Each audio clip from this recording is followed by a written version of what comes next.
dangers of biblical literalism. I was only aware of one circumstance in the Bible. I suppose that my education, the educators were circumnavigating around the fact, but I was only aware of one circumstance in the Bible where someone came across some trouble and said, "Oh, this isn't my wife, this is my sister." And that was between Abraham, Sarah, and the Pharaoh. But now I see that there's actually 3 circumstances, 3 different times that it happened. And I just want to say that in a critical thinking way, you've got to know that there's something more than this, than taking this at face value or in a literal sense. In Genesis 12, it says, "Now the Lord had said unto Abram, Get thee out of thy country, and from thy kindred, and from thy father's house, unto a land that I will show thee." I'm not going to get too much into what these scriptures really mean. I want to pretty much just stay on this literalist view and how crazy it is. But that should be a red flag. The Lord said, get up out of your space and from your own home and your own people and leave your, quote, father's house. That doesn't literally mean his dad's house. It's a father on a greater level. And it says, "I will make of thee a great nation, and I will bless thee, and I will make thy name great, and thou shalt be a blessing.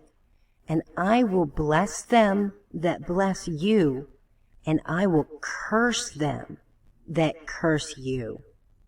So that's another red flag. Not good to be following someone that says, if someone's evil and curses you, I'm going to curse them back. Not good. So Abram departed, and the Lord had spoken unto him, the Lord, his Lord, and Lot went with him. And Abraham was 75 years old when he departed. Abram took Sarah his wife, and Lot his brother's son, and all their substance, everything that they had, and they gathered it all, and the souls that they had got in Haran. Another red flag.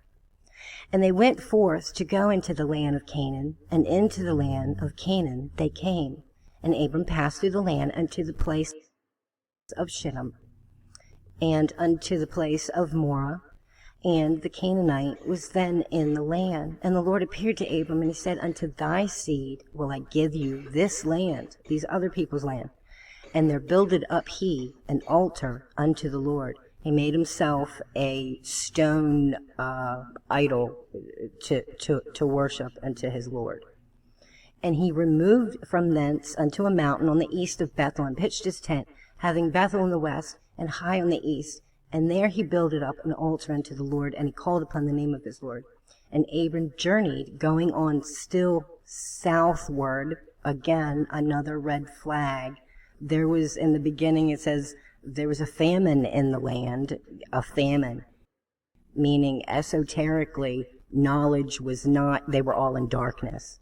And Abraham journeyed, and he still kept going into the darkness towards the south.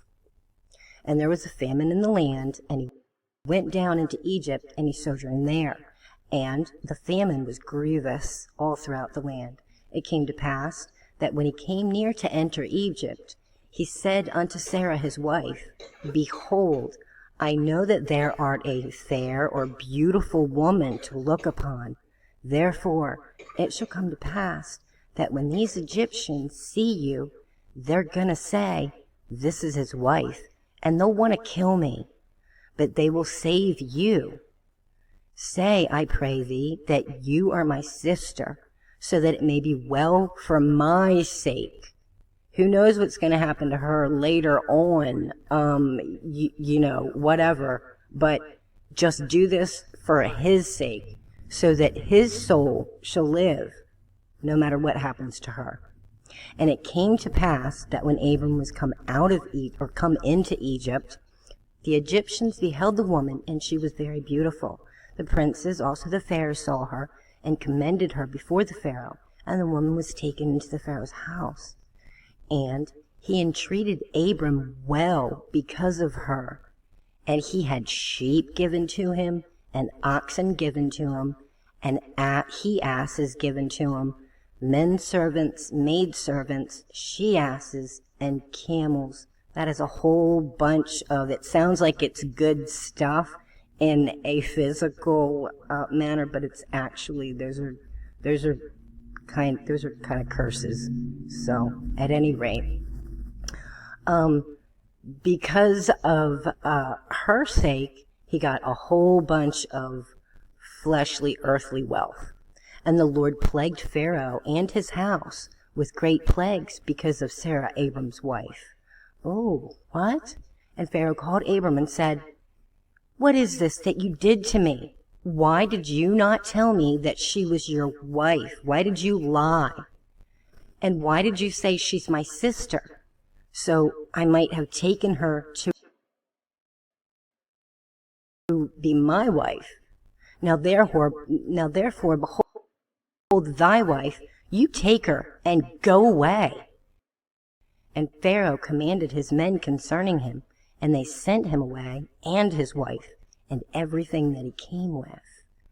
And then we see 8 chapters later in Genesis 20, Abraham is going down south, shouldn't have gone there, and came to a place called Gerar, which I looked it up, and it just means resting place. And Abraham said of Sarah his wife, "She's my sister." And Abimelech, king of Gerar, sent and took Sarah. But God came to Abimelech in a dream by night, and said to him, "Behold, thou art but a dead man, for the woman which thou hast taken, she's another man's wife." But Abimelech had not come near her. And he said, "Lord, wilt thou slay also a righteous nation, saying that they were righteous before these people came in? Said not he unto me, she is my sister? And she, even she herself said, he is my brother. In the integrity of my own heart and the innocency of my hands have I done this." And God said unto him in a dream, not his Lord or the Lord, but God said unto him in a dream, "Yea, I know that thou didst this in the integrity of thy heart, for I also withheld thee from sinning against me, therefore suffered I thee not to touch her." So now therefore restore this man, his wife, for he is a prophet. There's different kinds of prophets, I just want to say. There's prophets of light and darkness. "And he shall pray for thee, and thou shalt live, and if thou restore her not, know not what thou shalt surely die, thou all, and that are thine."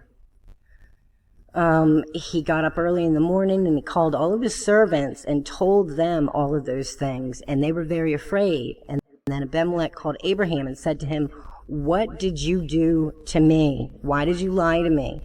And what have I offended thee with, that you brought me and on my kingdom such a great sin? Thou hast done deeds unto me that ought not to be done, Abraham." And Abimelech said to Abraham, "What sawest thou that thou hast done this thing?" And Abraham said, "Because I thought surely the fear of God," or Abraham's God, his Lord, "was not in this place. And he thought that he will surely be killed or slayed for his wife's sake." And he says, "And yet indeed she actually is my sister. She is the daughter of my father, but not the daughter of my mother. And so she became my wife." A lot to get into there, and I'm not going to explain it, but on the literal sense, that's some incest going on, isn't it? I also want to peek into chapter 20, ironically enough, the same chapter. Well, it's not ironic, but it has a lot more information than the regular Bible does here.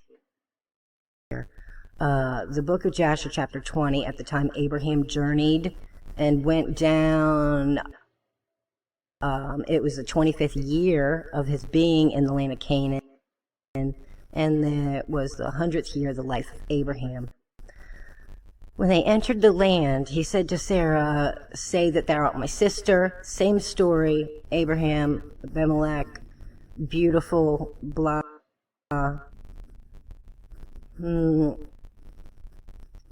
Abimelech heard the words of his servants, who praised Sarah to him, and Abimelech sent his offers, and they brought Sarah to the king. And Sarah came to the house of Abimelech, and the king saw that Sarah was very beautiful, and she pleased him exceedingly.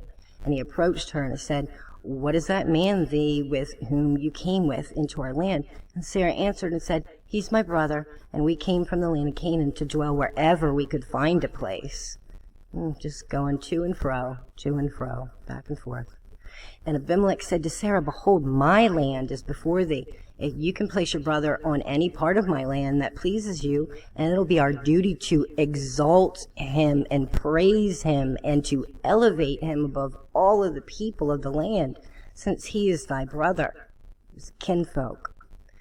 And Abimelech sent for Abraham, and Abraham came. And Abimelech said to Abraham, "Behold, I have given orders that thou shalt be honored and praised as you desired, as you want to be, on the account of your sister Sarah." And Abraham went forth from the king, and the king's present followed him. And the same thing goes on, but it just really reiterates here how much Abraham really wanted to get the booty, I guess. He wanted things from the kingdom that he was at. He wanted to rob, rape, and pillage, basically, their stuff by using an underhanded.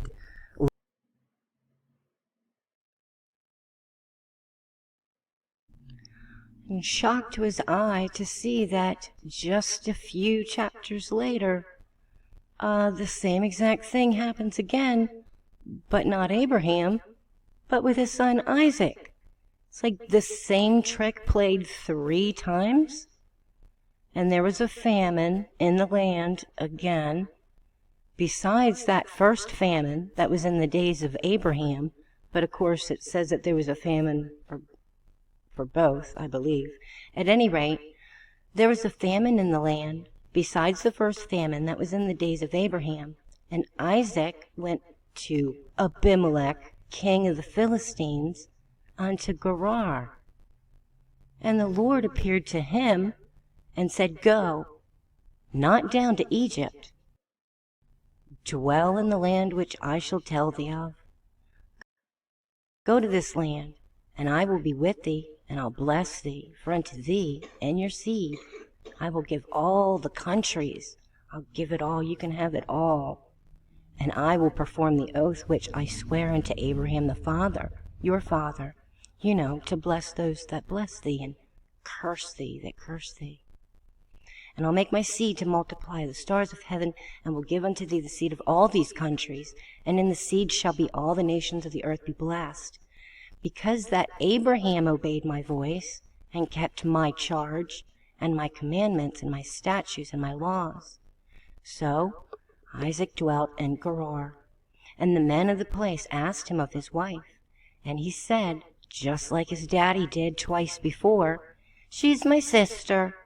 For he feared to say, "She is my wife," lest, said he, the men of the place should kill me for Rebekah, because she too was very beautiful to look at. Now, I tell you what, I was flabbergasted when I seen this. I was like, what? Yeah, 3rd time is a charm. And critically thinking, did Abimelech just forget the entire thing that happened with Abraham? I mean, I'm sorry, but I'm pretty well sure that in a literal term, if this was a literal instance, King Abimelech would have certainly known that Isaac was Abraham's son, okay? And when he comes and says, oh, yep, this is my sister, not my wife, surely Abimelech should have been like, caught me once, but no, you won't catch me the second time. Shame me once, but, shame on you the first time. Shame on me the second time. My goodness gracious. My goodness. Further down in verse 10, it says, Abimelech said, Isaac, what is this that you did to us? Just like he said to his daddy, obviously not too long before this. Again, it's ludicrous to think that this actually happened. Why did you do this to us? One of us might have accidentally lain with your wife, and then you would make us guilty. And Abimelech charged all his people and said, he that toucheth this man or his wife shall surely be put to death. Don't go near these people. And Isaac sowed in that land. Isaac sowed seed in that land and received in the same year 100-fold, and his Lord blessed him. The man waxed great and went forward and grew until he became very great.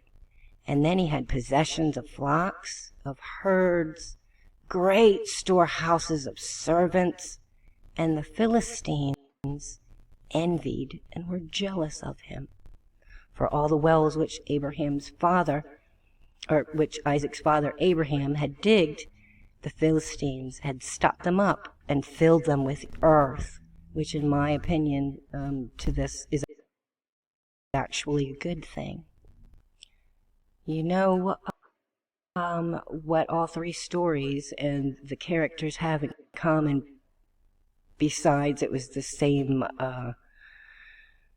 spiel that they tried to pull, is that they were all related.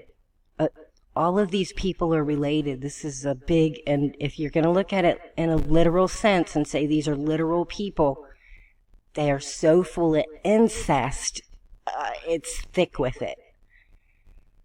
Sarah was Abram's sister, and therefore not only Isaac's mother, but also his aunt, and that further genetic relationship would be in effect doubled because Rebekah was the daughter of Bethuel, Isaac's own cousin through Nahor, and Bethuel was also the son of Isaac's own cousin, Milcah. And Jacob in turn, which that's a different video after this one. Jacob's not getting off easy at all. Jacob in turn married his cousins Rachel and Leah, both of them. And in this story, Rebekah and Isaac were closely related as second cousins on both sides, separated by one generation, I don't think so, by Nahor and Bethuel, or the two generations through Haran, Milcah, and Bethuel. So keep it in the family. Maybe this is why all of the Pharaoh and the kings were like, don't procreate with these people. Do not procreate with these people. Now, although the scripture about Abraham and Sarah, when he says that later on, I don't even think I read it in here, later on down, he said that I said that she actually is my sister. She is the daughter of my father, but not, or the daughter of my father, but not of my mother, I think is how it was. So he kind of like is saying that it is a half-sister to him. But actually, if we look in the book of Jasher, we see that they were actually niece and uncle. Abraham, uncle, Sarah, niece. Jasher 9:14. And Haran, the son of Terah, and Abram's oldest brother, took a wife in those days. Haran was 39 years old. Oh, also, side note, Haran is where, quote, Abraham came out of, end quote. And the wife of Haran, his brother, conceived and bare a son, and he called his name Lot. She conceived again and bare a daughter, and she called her name Milcah. And she conceived again and bare a daughter, and she named her Sarai. Haran was 42 years old when he begat Sarai, and Abraham was 10 years old at the time that Sarah was born. So actually, are related. It would have been, he said that she's my sister because, like adopted sister, the family took her in after her father died. But true enough, very much was blood related. Very much so. So, again, don't care how you look at it, everybody was related to everybody.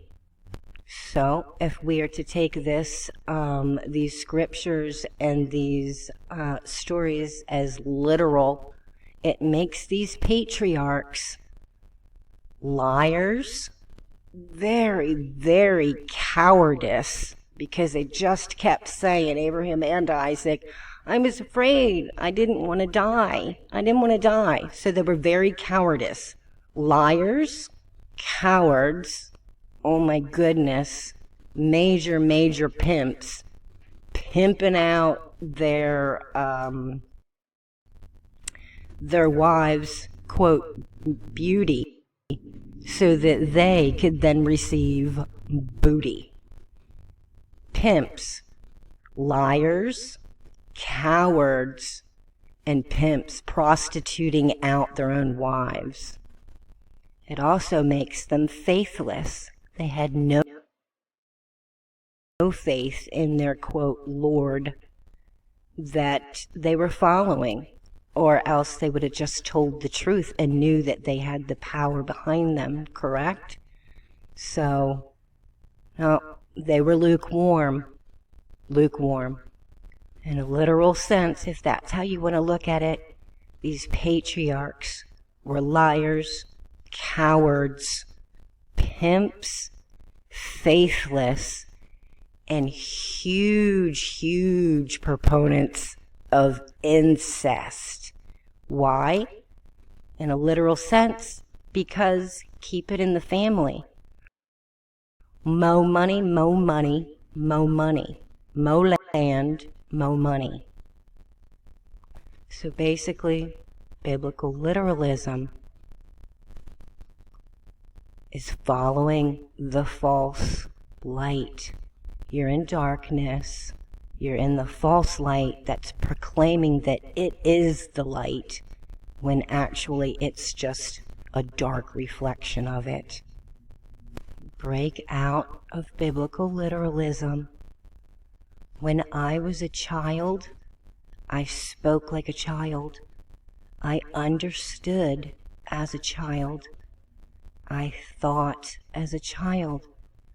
But when I became a man, I put away those childish things. And I, brethren, could not speak unto you as unto spiritual, but only as unto carnal, even as unto babes in Christ. I have fed you with milk and not with meat, for hitherto you are not able to hear it, neither yet now are you able to hear it. For ye are yet carnal, fleshly. For whereas there is among you envying, strife, division, then are ye not carnal, and do you not still walk as fleshly men? Hebrews 5. For when the time ye ought to be teachers, ye have need that one teach you all over again, which is the first principles of the oracles of the mysteries of God, and are to become such as have to need the milk and not strong meat. For every one that useth milk is unskillful in the word of righteousness, for he is yet still a babe. But strong meat belongeth to them that are full age, even those who by reason of use have their senses exercised to discern both the good and the evil. Reiterate, every one that useth the milk is unskillful in the word of righteousness, for he is yet still a babe.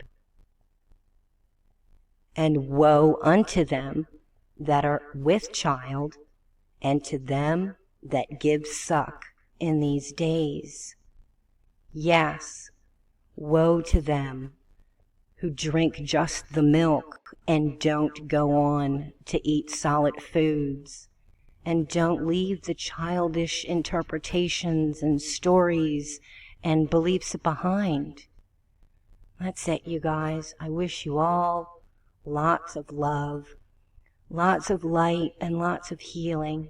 Love yourselves and love each other unconditionally.